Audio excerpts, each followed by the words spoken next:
That marked the Union line, in particular Connell's Brigade here, the 17th Ohio, and then the guns of Battery D, 1st Michigan Light Artillery, Church's Battery, and on up. This is Connell and Cruxton's Brigade, Brannan's Division. They are on the left of the gap. And they're going to be the first of the Federals to really feel the effect of this gap in the line. So we're going to walk down just a slight distance down the trail here.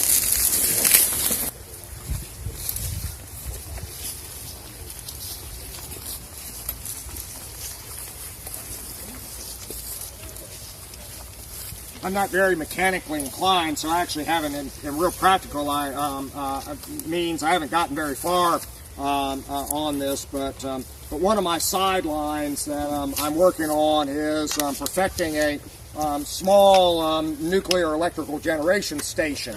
And if I can get it small enough initially to get in my old blue wagon from when I was a kid, I'll like that. I'll accept that as far as miniaturization goes.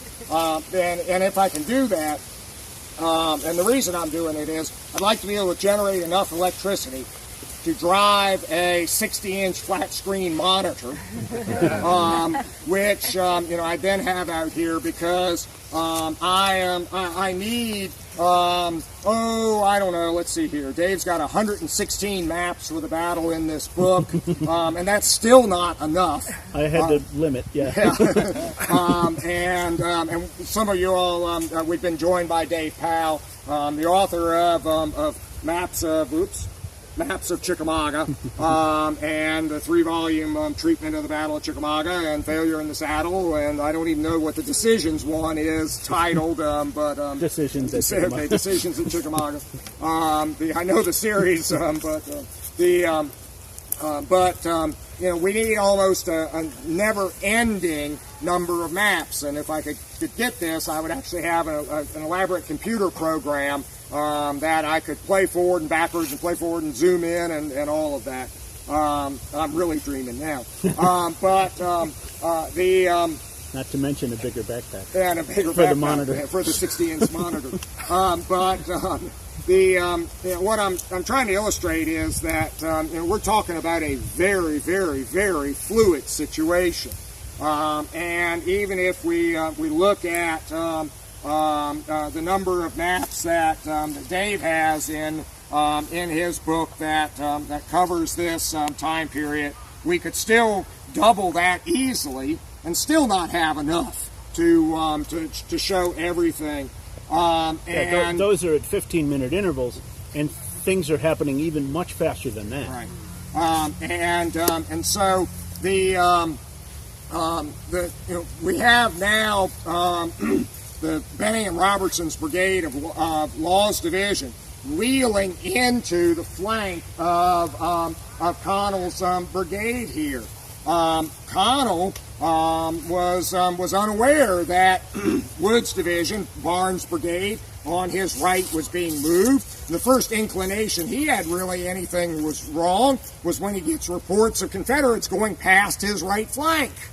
And Connell immediately responded like he should. He begins to engage those Confederates. He orders his 2 right regiments, because he's deployed 2 regiments up, 2 regiments back. He orders his 2 right regiments, the 17th Ohio and the 82nd Indiana, to change front to the rear on the left company so they can face south and fire into those Confederates. And they start to do that, but then they run into a problem. Some of you all were with us a few minutes ago when we talked about the Union Reserve, and particularly the artillery aspect of it. Remember, I said Sam Beatty's brigade continued to move forward but didn't get into the front line? Because the orders for all of this have been so limited, Sam Beatty goes forward, bumps into the back of Connell's brigade, and what the heck do I do next? And Sam Beatty, whose 4 regiments are the 79th Indiana and the 19th Ohio and the 17th Kentucky and the 19th Kentucky, they're laying in 2 lines on the ground. In fact, the wet weather drainage we're going to cross down here is where the second line is laying. They're down in that wet weather drainage. When all of a sudden, Connell, because he now has to deal with this threat to his right, when Connell orders the 17th Ohio and the 82nd Indiana to change front to the rear on the left company, they're trying to do this. It's much more involved than that, but that's what they're trying to do, to face to the south, particularly the 82nd Indiana. They try to do this, and boom, who they bump into? Sam Beatty. But despite the confusion that starts to be generated from the fact that Sam Beatty's men are jammed up behind Connell's men, they get enough turns that they actually repulse McNair's brigade for a time, and the Robertson and Benning's men pass through McNair's men as they're going back to reorganize. They pass through them to then pick up the assault against the Federals. And now the Federal line, which had been running north and south, now it is bent back off in this direction, but now facing us. You should recognize that we're now on the line of Benning's brigade. So where are the Texans? Off there to the left of us. But now they are wheeling around to the left, and they're moving now increasingly more to the north. While initially they would have been wheeling enough to then move west-northwest, they then moved northwest, and particularly now for Benning, he's basically moving due northward and into the flank of Connell's brigade. So ideally, I'd like us to have gone from the tablet there right through this block of woods. But we can't do that readily right now. But that's more the Texas perspective. But we can use the Benning tablets and monuments here to get some sense that they're now wheeling into the flank of the Federals, who are repositioning to face to the south. Anything you want to add, Dave? And it's almost an accidental maneuver. It's driven by the nature of the battlefield. Robertson is not quite sure where he's supposed to go. And as I'm sure Jim will talk about when we get out there more, he starts to look for flank support as he changes his front. Because there's nobody on his left, and as it turns out, Benning is going to almost be destroyed in the fighting here. One of the things that we don't know about Chickamauga is we have a division of 3 brigades theoretically under Hood, but Hood's been elevated to corps command, so the divisional commander is now Law, and there are the Confederates advancing. Yes, Law doesn't give us an official records report or an account of what happens on September 20th. He'll write a great deal about the Civil War and his role in it, but not about Chickamauga. But here at Chickamauga, we don't know what happens to Law. And Benning's report, Robertson's report, and even Law's brigade report mention very little about getting any direction from Evander Law. Is Benning still trying to keep tied in the Stewards? No. Who's on Benning's right flank? Well, the fragments of Stewart are. So at that point, they're already coming. Right, they're coming back now. So Bushrod Johnson's division has largely moved through here and gone that way.